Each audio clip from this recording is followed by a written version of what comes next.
Miss Marple and the Foreshadows of Fate, Chapter 1.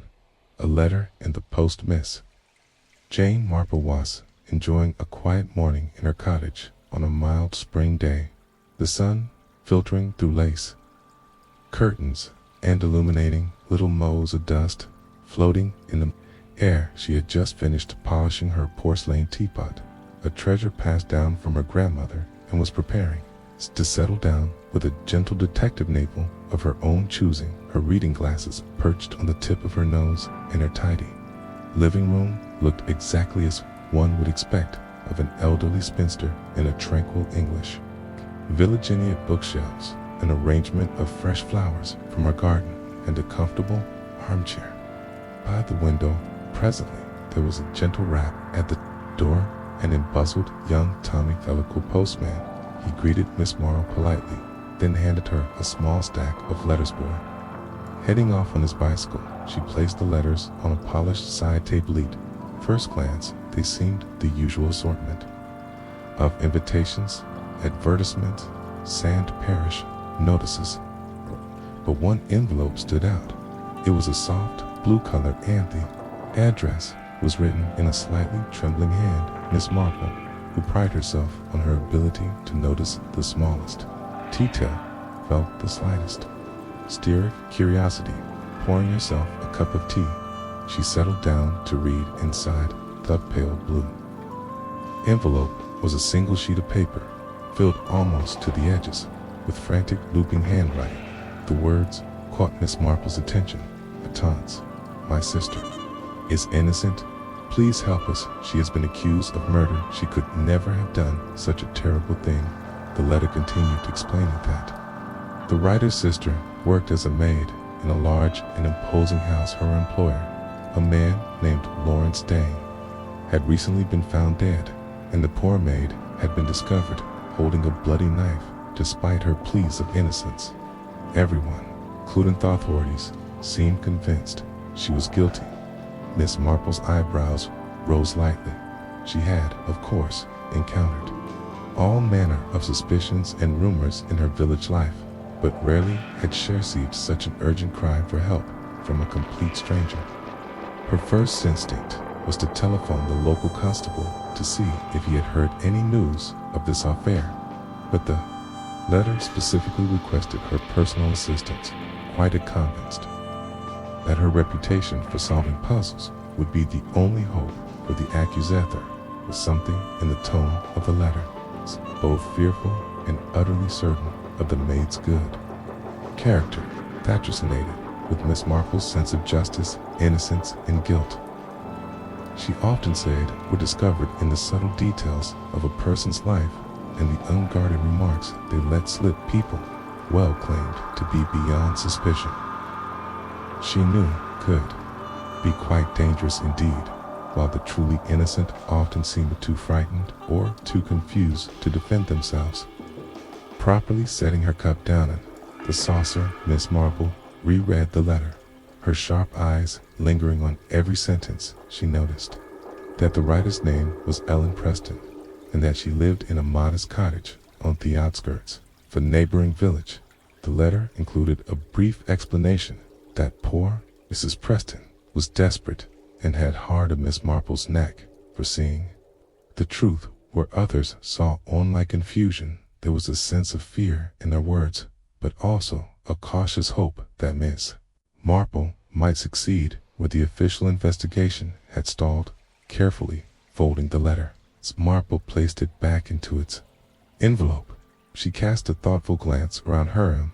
The day had begun so calmly, and yet here was a request that could not be ignored.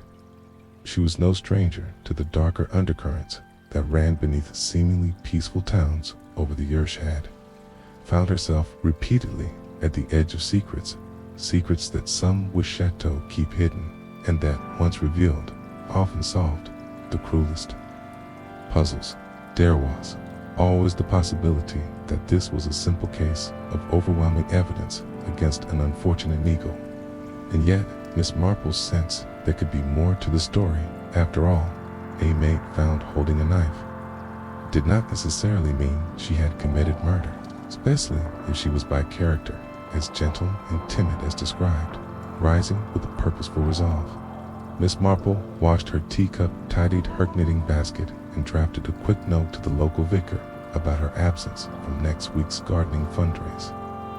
Then she prepared to take a short trip to meet Mrs. Preston in Personiv. There was a woman in distress and an innocent life at stake. Miss Marple knew she had a responsibility to investigate history thoroughly and with the keen powers of observation. She had honed over so many quiet years in her little village, so setting aside her leisurely day, she donned a warm cardigan, took up her handbag, and stepped out the door, determined to embark on a new journey in search of the truth chapter. To a tense confession, Miss Marple rose early the next day and set off for the neighboring village, a journey that involved 2 changes of bus and a winding country lane walk. The weather was fair, with the pale sun peeping through gentle cloud sand. The fresh spring air buoyed her spirit despite the somber purpose of her trip. She carried with her a small notebook in which she often jotted down observations or stray remarks that, in her experience, could prove invaluable later. Upon reaching the outskirts of the village, she consulted the directions Mrs. Preston had carefully added to her letter.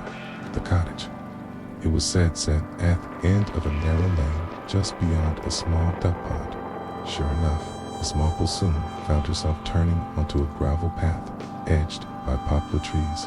Cat stood up, modest dwelling with whitewashed walls and a thatched roof. Its garden was tidy but unremarkable, save for a row of potted geraniums. A bright, cheerful splash of color by the front door. She knocked gently, and after a few moments, the door was opened by a dynamic-looking woman who could be none other than Ellen Preston. Mrs. Preston wore a simple blouse and skirt, both slightly faded, although was clearly trying to keep her composure. The lines of worry around her eyes betrayed her inner tension. "Miss Marple?" she asked in a voice that held a hopeful tremor. "Yes, indeed. I hope I'm not too early," Miss Marple replied kindly. "I wanted to make sure we had plenty of time to talk." Mrs. Preston ushered Miss Marple inside and led her into a small sitting room, sparsely furnished, but warm from a crackling fire in the hearth. A teapot and 20 smashed cups were set out on a low table. Evidently, Mrs. Preston had been awaiting her guest with some nervous anticipation. I cannot thank you enough for coming," Mrs. Preston said, her hands trembling slightly as she poured the tea. "I had nowhere else to turn. The police won't listen to me, and my poor sister just sits in that dreadful cell, so frightened." Her voice faltered. Miss Marple gave her a gentle, reassuring smile. "Pleased to help. If I can do, tell me everything you know. Begin at the beginning. Don't leave out the small details, as they often turn out to be the most important." Mrs. Preston nodded. She took a moment to compose herself, then began her story. Her sister, whose name was Margaret, though the family called her Mag, had worked as a maid at Morningside House for nearly 6 months, had been desperate for employment after their mother's death left them in a precarious financial state. Mrs. Preston herself was a widow with only a small pension to see her through each month, and so mess wages were a lifeline for them. Both Mag wrote to me often. Mrs. Preston went on her gaze, drifting to the small window overlooking the front garden. She liked her job at first, though she mentioned that Mr. Lawrence Dane, her employer, was often in a terrible mood. It seems he found fault with everything. A shadow of concern passed over her face. In her last letter, sent just a week before his death, she hinted that Mr. Dane had threatened to dismiss her. "I'm sure that is the only reason Jan believes me had caused to harm him." Miss Marple sipped her tea, thoughtfully. She was make frightened by this threat. Did she seem worried it might be camaraderie? Worried? Mrs. Preston's eyes filled with tears. "Yes, deeply." So she told him she had tried to make amends, brewing the tea precisely as he liked it. Mackinson. His room was in perfect order, but Nothing seemed to please him, she thought. Perhaps he was troubled by something else. She felt angry for him. I believe Miss Marple nodded, slipping a folded handkerchief into Mrs. Preston's hand. It is often the case that people who lash out are in some private distress, she observed gently. But do continue. Miss Preston dabbed at her eyes. Then came the awful day when he was found dead. You see, Mag was the one who discovered him, or so they say. He was alone in his study, and she'd gone to bring him a fresh pot of tea. The others heard her scream and rushed in, finding her holding the knife, and from that moment on, everyone seemed convinced it was Meg who killed him. She tried to say she had only picked it up, perhaps to pull it away from him out of shock. She wasn't even sure herself, but no one believed her. Miss Marple listened intently, her hands folded in her lap. And did your sister mention any quarrels that Mr. Day had with other members of his household? Mrs. Preston frowned lightly. Only that he was at odds with his wife. But who knows the details, Mag said. The mistress of the house sometimes took out her own frustrations on the servants, though she was not unkind, astute, just distant, and occasionally sharp-tongued. Mag never spoke about the other residents, except to say they could be tense at times. But you see, she was new to service. She didn't know how families in large houses usually behaved. The fire crackled in the hearth, punctuating Mrs. Preston's words. A light breeze ruffled the curtains, and for a moment both women were silent, lost in thought. Then Miss Marple placed her cup on the saucer with a soft clink and patted Mrs. Preston's arm. My dear, she said kindly, you have given me much to think about. It's a great help truly. Now I want you to leave it with me.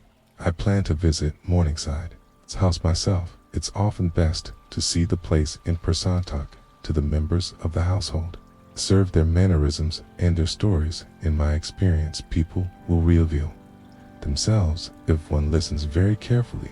Mrs. Preston looked at her with pure gratitude in her eyes. Thank you, Miss Marple. Thank you. I don't know how I can ever repay you for your kindness, Miss Marple smiled gently. We shall see your sister set free in good time, I have no doubt, she said, her tone reassuring, quietly firm. The truth always has a way of coming to light, my dear. Always. Chapter 3. Welcome to Morningside House. By the time Miss Marple arrived at Morningside House, the afternoon sun was dipping behind a row of tall cedars that bordered the estate. The manor itself was an imposing structure of gray stone, with ivy creeping across the walls and narrow windows gazing out over the sloping lawns. A gravel drive led to a grand front door framed by 2 stone urns, each filled with perfectly trimmed box hedges. The scene was peaceful. There was a subtle hint of neglect, an uncut edge of grass here, a faded patch of paint there, which suggested that tension and sorrow had overshadowed the usual attentions of a well-kept household. A housemaid in a neat black dress answered the door. She looked flustered, but quickly led Miss Marple to the drawing room. Without asking too many questions, the room bore the hallmarks of what once was a comfortable, perhaps even splendid family space. Large armchairs near the fireplace, a polished piano gleaming in only corner, and a series of family portraits along the far wall, yet like-haught exterior.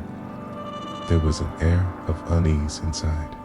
A few discarded newspapers littered a small table, and several cushions appeared to have been tossed aside carelessly. It was not the kind of chows one might expect in a bustling household, but rather the subtle disarray left by people too distracted. Where Andrew Stowe maintained order. Within moments, a woman stepped into the room. She was of mid-age, with dark hair pinned in a simple style, and a face that might once have been described as delicate, though now it showed signs of strain. She wore a black skirt and matching blouse, an outfit that suggested recent mourning. Her gaze was cool as it fell upon Miss Marple. Good afternoon, The woman said in a clear but tired voice, "I'm Mrs. Camilla Dane. You must be Miss Marple. The constable mentioned you, my call." Miss Marple inclined her head with a polite deference. "Thank you for receiving me, Mrs. Dean. I do hope I'm not intruding at a difficult time. I'm here to see if I can assist in clarifying the events surrounding your husband's." She hesitated, briefly. Fortunate passing. Mrs. Deanne's lips tightened at the mention of her late husband. She gestured for Miss Marple to sit on a nearby armchair. "Yes, well, if there's anything you wish to know, please ask. I'm not sure what good it will do, though. The facts are fairly straightforward, as far as I can tell." Miss Marple sat resting her handbag on her lap.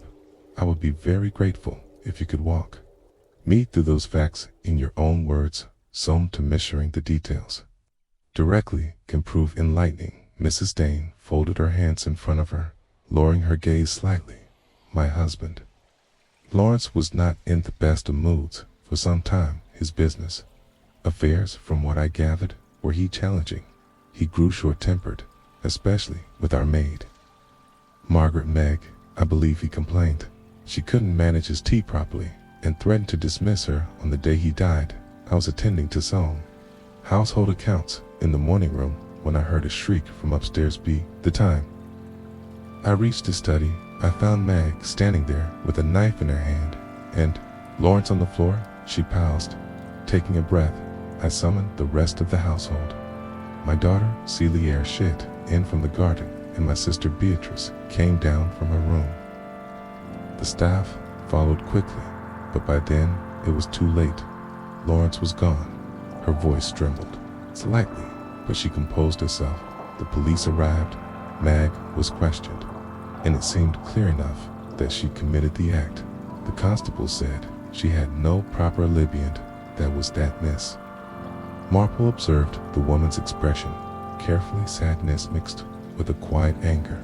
"I'm so sorry for your loss," she murmured. "I wonder if, in the days leading up to your husband's death, you noticed anything out of the ordinary. Did anyone quarrel with him besides Mag?"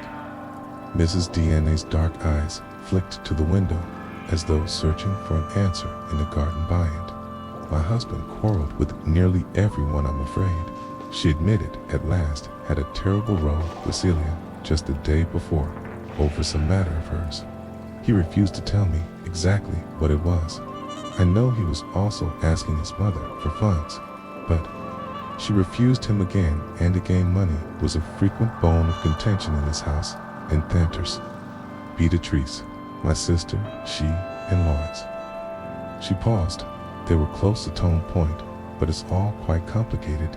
Even so, none of that alters fact that Meg was found with a knife. Her voice took on a slight edge, and Miss Marple sensed a deep tension bend. It is though Mrs. Dane might still be wrestling with her own interpretation of events rather than press further. Miss Marple nodded sympathetically. "Understand. Would it be possible for me to speak with your daughter and your sister as well? Only if it's no trouble. I didn't wish to upset anyone." Further, Mrs. Dane sighed. "Yes, of course, but you must remember, we have all been under a terrible strain. My daughter hasn't left her room much since the tragedy. I'll see if I can persuade her to come downstairs. As for Beatrice, she was planning to visit a friend today, but believes she's still in the house." Miss Marple stood politely. "Thank you, I promise to be as candid as I can." As she followed Mrs. Dane into the hallway, Miss Marple Cowden helped noticing the heavy hush that lay over Morningside House.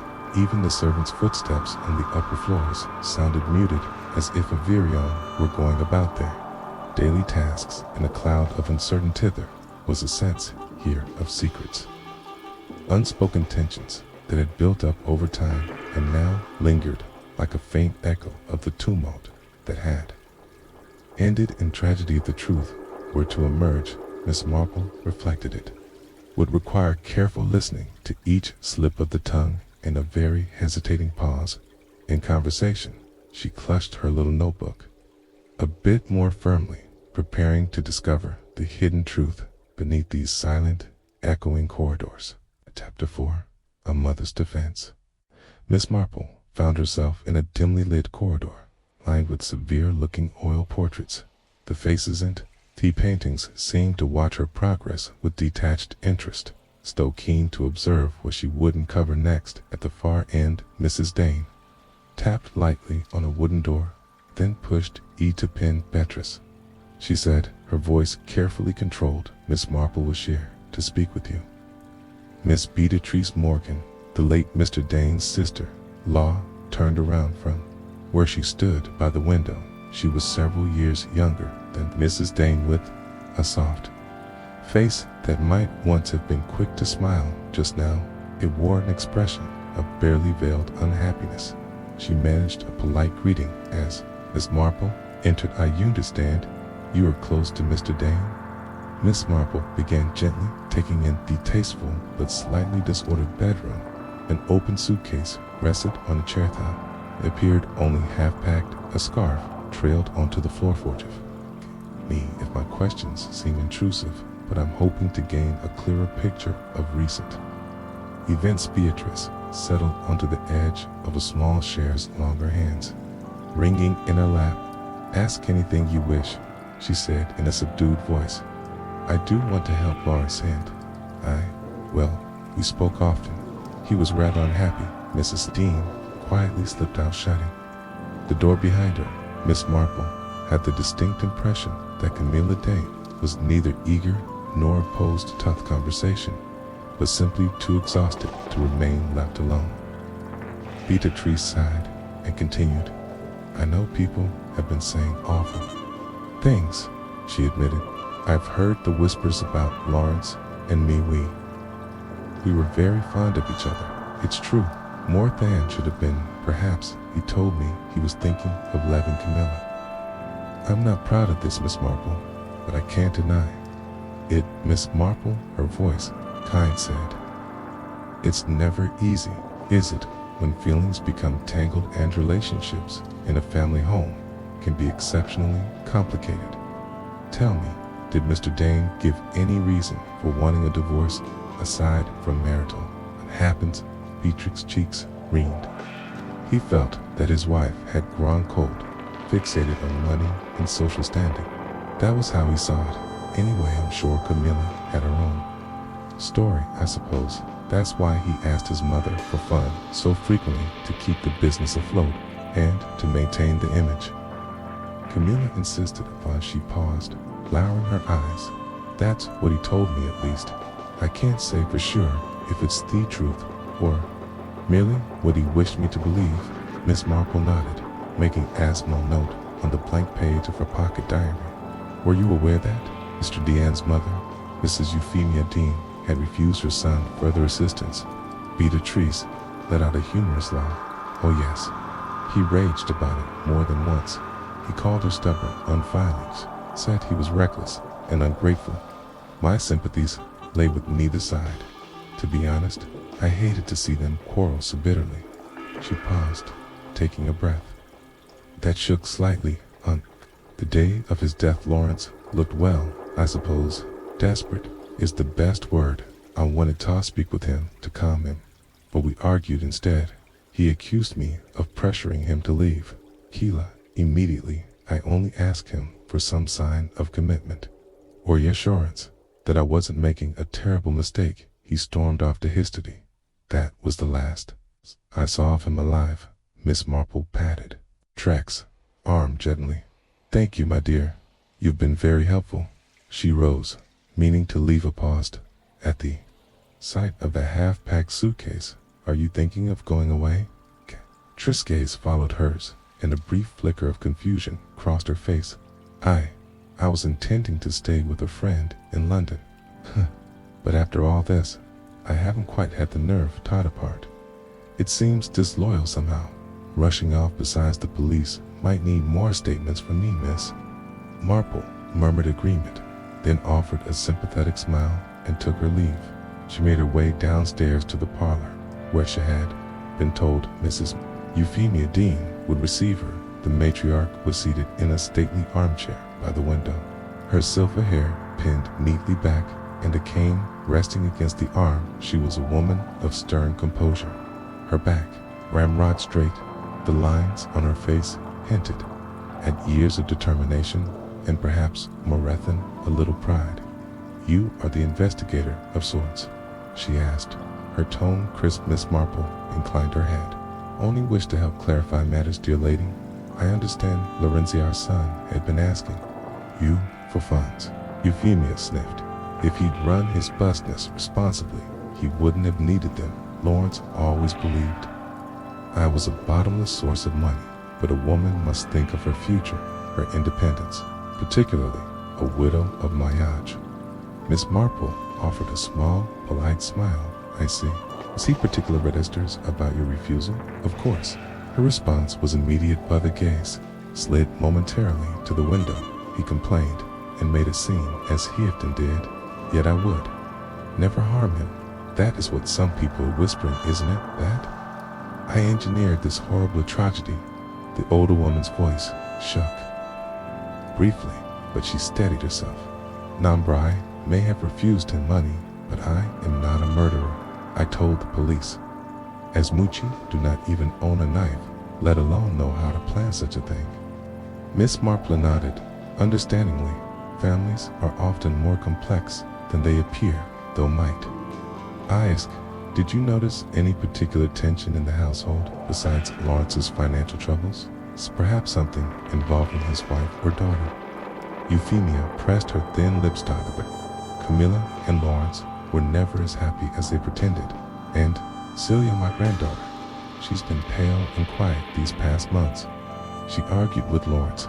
Only the day before his death, I overheard raised voices, something about marriage, foolish nonsense.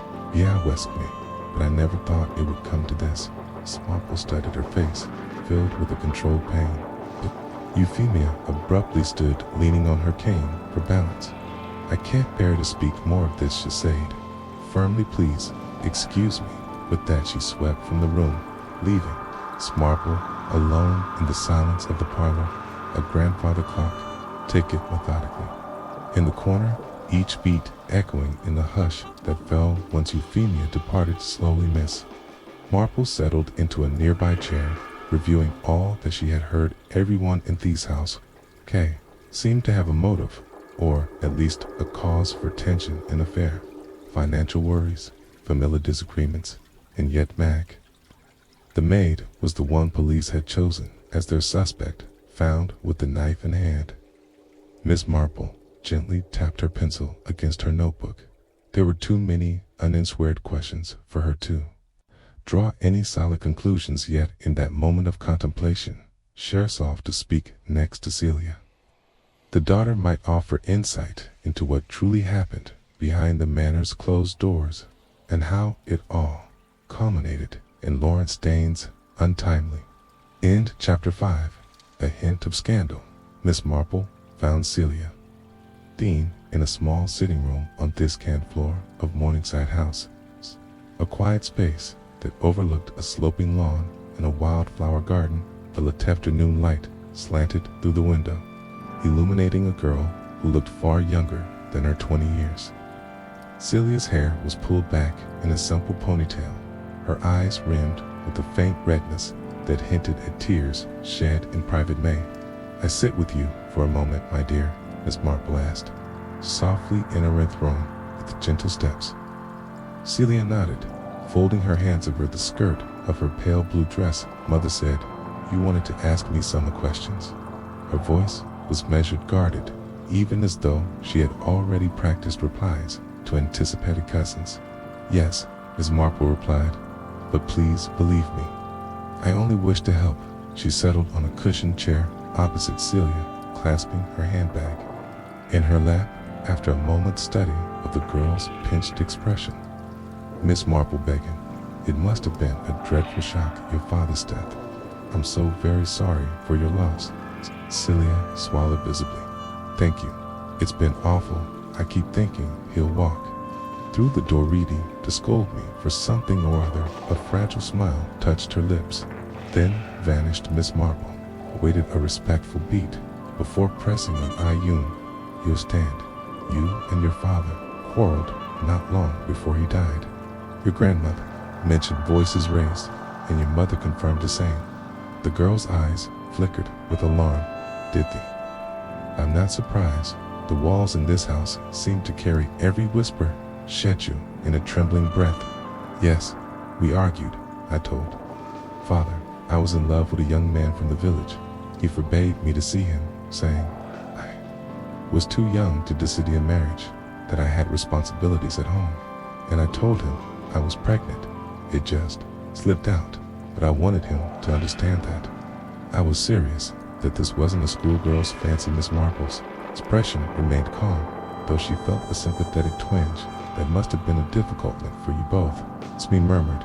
Gently, Celia stared down at her hands where her fingers worried a thin ribbon tied at her wrist. "He was livid, ordered me to leave his study, saying he'd never give his blessing. I was so angry, I might have said hateful things. Then I stormed away and went straight to my room. The next time I saw him," her voice cracked, "he was dead. I can't describe how it felt." As silence settled, Miss Marple reached over to give Celia's hand a reassuring pat. "I'm sure it was a terrible shock. Do you recall hearing anything unusual after you left the study? Any raised voices, or perhaps a sudden cry?" Celia hesitated. "I heard the front door slam sometime later. I think it was our Beatrice leaving the house then. A while after that, I was in the hallway near my bedroom, and I heard footsteps rushing up the stairs. It must have been Mother, that's one. She shouted for everyone to come. She'd found Father." Her voice dropped to a whisper. "I'm sure you've heard the rest." "Yes, Miss Marple. Acknowledge, but I'm curious. Did you ever see your father quarrel with me, the maid, I've been told?" He was displeased with her. Celia's face clouded with uncertainty. "Well, Father was often impatient. But Mag was a sweet girl, always eager to please he. Used to say her tea was too weak or too strong. Little complaints like that. It seemed petty to me, but Father was under dreadful pressure. I suppose." Miss Marple leaned forward slightly. "Do you think Mag could have harbored any resentment enough to harm your father?" A flicker of hurt registered in Celia's eyes. "No, she was timid, practically frightened of her own shadow. I can't believe she'd hurt anyone, least of all Father. She didn't have the gumption for murder." Miss Marple gave a small, thoughtful nod. "Thank you, my dear, for telling me all this. It can't be easy, especially when everything is so raw." Celia exhaled shakily. "I just wish I thought never happened to everyone here. Seems to be turning on one another. Aunt Beatrice and Grandmother keep accusing each other in hushed tones, though they're polite to each other's faces. Mother has locked herself away most nights crying. The atmosphere is unbearable. Understanding the family's pain." Miss Marple rose slowly. "I won't trouble you further. If you think of anything else, even something small, please come find me. Sometimes the tiniest detail can help set things right." Celia stood, managing a one smile. "I will. Thank you, Miss Marple." She walked Miss Marple to the door, her footsteps echoing in the quiet corridor as Miss Marple made her way downstairs. A swirl of questions filled her thoughts. Celia's pregnancy and her father's rage added another thread to the tangled tapestry of motives and misgivings. Then Morningside House, who might have turned that anger into lethal intent? Could it be that the maid was simply in the wrong place at the wrong time? Reaching the ground floor, Miss Marple stepped into the hallway, where the hush of the house seemed suddenly more profound. Determined to find the truth, she tightened her grip on her handbag and resolved to search every corner of this old manor, physical and emotional lintel. The full story of Lawrence DNA's death was laid bare. Chapter 6. Secrets of a Daughter. Miss Marple awoke the next morning with renewed determination. She had hardly slept, for her mind had been busy sifting through every conversation, every small detail gleaned from the previous day. She kept returning to the same question: was Mag truly guilty of such a violent act? She could not reconcile Thatha with the gentle, timid personality described by both Mrs. Preston and Celia. Surely a deeper truth lay hidden within Morningside House. After breakfast, Miss Marple ventured down a long corridor leading to Mr. D's study. She felt a slight chill in the air as she opened the door. The curtains remained partially drawn, allowing only a hazy light to filter across the ancestral room. A large mahogany desk dominated the space, dark bookcases, linen walls filled with volumes that still carried a faint smell of old leather and dust. Stepping inside, she was struck by a sense of disarray. A few books had been pulled from the shelves and left on a side table, and a stack of papers lay abandoned on the desk. Was as though Simeon had been searching for something, or else had fled mid-task. She made her way to the papers, discovering a mixture of business invoices and letters addressed to Lawrence Dane. Most were apologetic inquiries about his failing business, but the tone in some suggested desperation on Mr. DNA's part. Requests for extensions, reminders of overdue debts. Kneeling beside the desk, Miss Marple tested each drawer, finding most of them unlocked and filled with the usual detritus of everyday office life: pants, sealing wax, and random receipts. Only the bottom drawer was locked. She tugged gently on the handle. It did not budge. Her curiosity kindled. She wondered whether the key might be hidden somewhere in the study. Miss Marple rose and began a systematic search. She glanced behind framed photographs of the Dean family, peered into a dusty globe that opened at the equator, and checked spines of the books for any sign of a secret compartment. At last, while flipping through a well-bound atlas on the desk, her fingers brushed against a small metal object lodged between the pages. It was, indeed, Kate, fighting a quick flutter of nerves. She fitted into the bottom drawers, locked the drawer, opened smoothly. Inside lay a narrow ledger, its cover dull green and scuffed at the corners. Miss Marple touched it with a cautious hand before lifting it out. As she flipped through the pages, she realized it was a personal journal, or close to it. Many entries focused on many matters: lists of debts, the occasional victory of a contract gained, in the many worries that filled the margins. Yet, as she scanned the final entries, the tone shifted. Mr. Dane wrote of arguments at home, of feeling trapped and judged, of a mounting fear that there was no escape.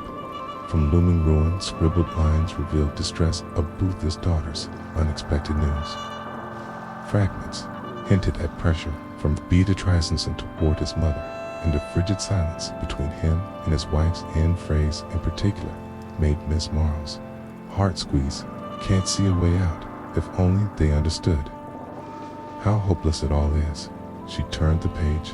The writing tapered off, abruptly replaced by dark scribbles, as though Mr. DNA's pen had pressed too hard on the paper, leaving angry black lines.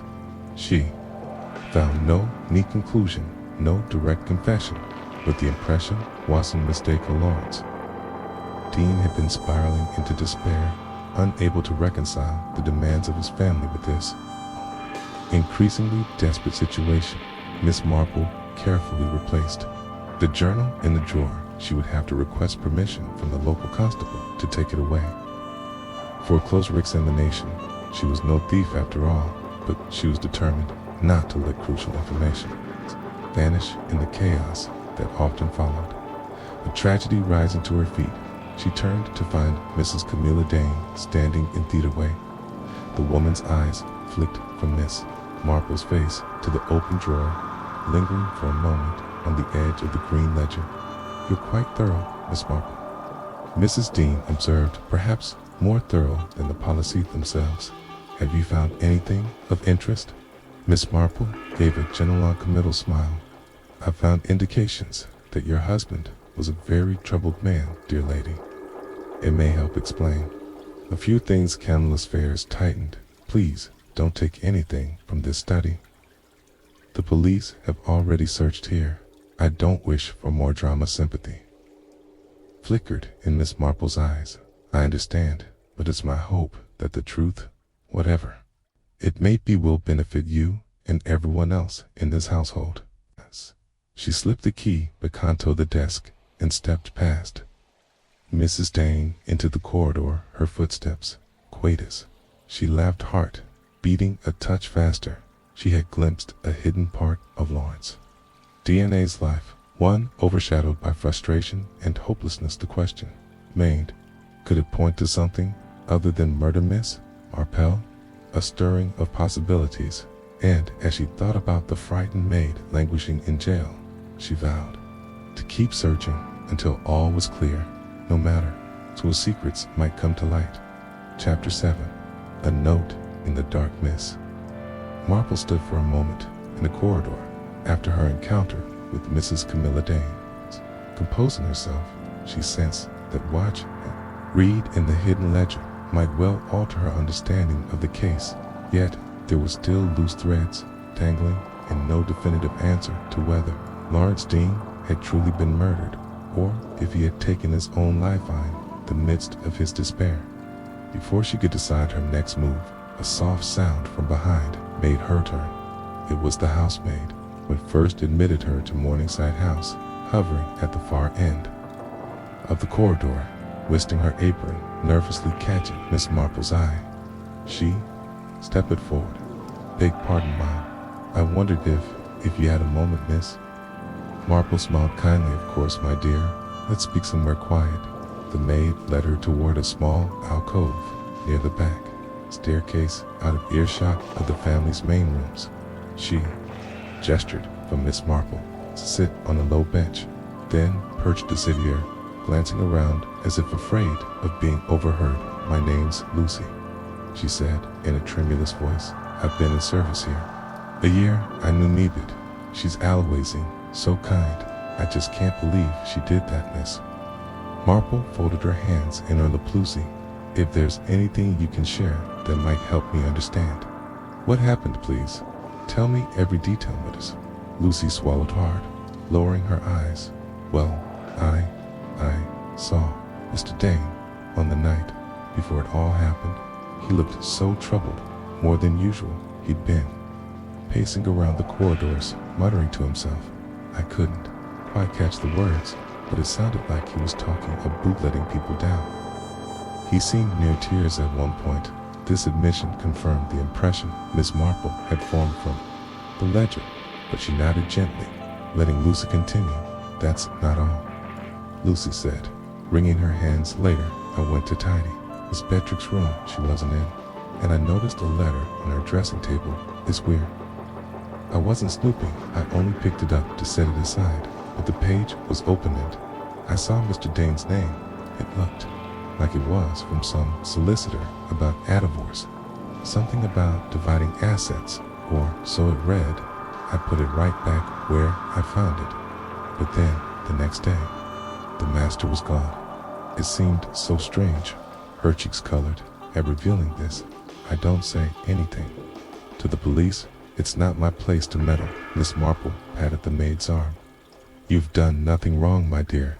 Thank you for your honest awesome times. Letters and documents can shed light on the truth if only one knows where to look. Lucy nodded. I just wanted you to know there were other matters going on, things that might have driven Mr. Dean to despair, or what might have injured someone else enough to do something dreadful. Her voice quavered. But Meg didn't do it. She's not capable of harming anyone. Reassuring Lucy with a warm smile, Miss Marple left the alcove and made her way toward the entrance hall, reflecting on the new tidbit of information. A letter concerning divorce proceedings could have pushed Mr. Dane further into turmoil, or potentially turned someone in the household more desperate. Camilla, for instance, stood to lose status. If her husband left her Beatrice on Theodore's hand, might have believed a divorce would grant her the new life she'd hoped for with Lawrence. Could that have driven jealousy or fear intent on clarifying these questions? Miss Marple went outside for a breath of fresh air. The afternoon sun warmed the flagstone steps and she paused by a flower bed filled with late blooming tulips, taking in the aroma of earth and petals. She remembered how often appearances could deceive the calm facade of morning Zacchaeus. Past a tangled web of secrets, her quiet contemplation was interrupted by the crunch of gravel. Glancing up, she saw the local constable approaching with a brisk gait, hat in hand. "Morning, Miss Marple," he said. "I was told I might find you here." "Good morning, Constable," Miss Marple replied pleasantly. "I was about to look for you myself. There's a matter we should discuss concerning some papers in Mr. DNA's study." Kay gave a swift nod. "I've heard. The family is, shall we say, concerned about rummaging through the master's effects. I understand," Miss Marple acknowledged, "but the ledger I found suggests Mr. Dane was wrestling with grave difficulties, both financial and personal. It may be crucial to the case." The constable glanced around, lowering his voice. "You think it could point to someone else being responsible? Perhaps it wasn't murder at all, Miss?" Marple's eyes were steady. "I haven't drawn a firm conclusion, but let's just say I'm not entirely convinced Miss Margaret Preston is guilty. Something tells me there's a missing piece, some final detail that will pull everything into focus," he exhaled, looking torn right. "Well," the inspector in charge eyes, keen to wrap this up, "but if you have reason to believe there's more to discover, I won't stand in your way, speak though. Whoever you must, I'll do what I can to help Miss."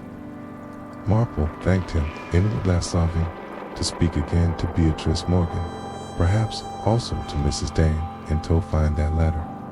Lucy mentioned, if possible, the truth was simmering just beneath the surface, waiting for one last spark of insight to make it plain, and until she uncovered that spark, she would not rest. Chapter 8. The final reveal. Miss Marple stood in the grand entrance hall of Morningside House, gazing up at the high ceiling and the sweeping staircase.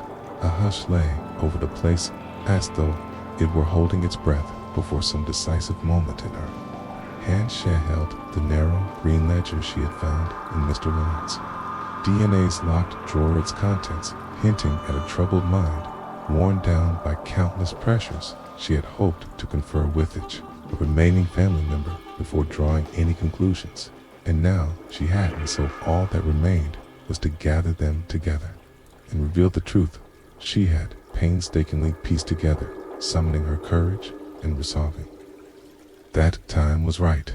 Miss Marple asked the housemaid Lucy to fetch Mrs. Dane, Mrs. Dade, Miss Betty, Morgan, Celia, Dean, and Mrs. Euphemia Dean.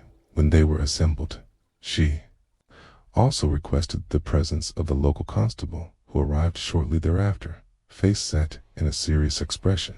Miss Marple stood at the base of the stairs, looking up at the uneasy faces surrounding her.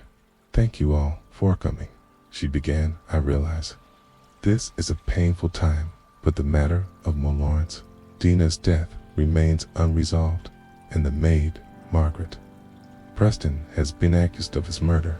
I have uncovered some rather important facts that point a different conclusion altogether." A flicker of fear and curiosity danced across Mrs. Camilla Dane's features. "If you've evidence that Margaret is guilty, then be done with it," she said, a slight tremor betraying her nerves. But Miss Marple shook her head. "Far from it, Mrs. Dean. In fact, I believe she had nothing to do with your husband's death aside from discovering him too late." She paused, glancing at the ledger. "You see, Mr. Dane was burdened by serious financial difficulties, had asked his mother for funds repeatedly, but she refused. He quarreled with you, Mrs. Dean, about your insistence on a certain standard of living. He felt pressure from you, Miss Potate, to take steps toward a divorce he was unsure he could afford. He also argued with his daughter, Celia, over her romantic attachment, and pregnancy. Eyes swung toward Celia, who lowered her head in shame. She had already yet admitted this to Miss Marple, but the others had not heard the details. Euphemia DNA's sharp gaze flickered from her granddaughter to Miss Marple. Beatrice shifted uncomfortably, and Mrs. DNA's cheeks took on a pink flush, sensing their mounting tension. Miss Marple raised a calming Hand recorded his inner turmoil in this ledger, part business records, part diarying those final entries. He wrote of despair, of being pushed on all sides by matters he could no longer control. There is mention of a plan to end the panics, and for all I believe with great regret that Merdane took his own life.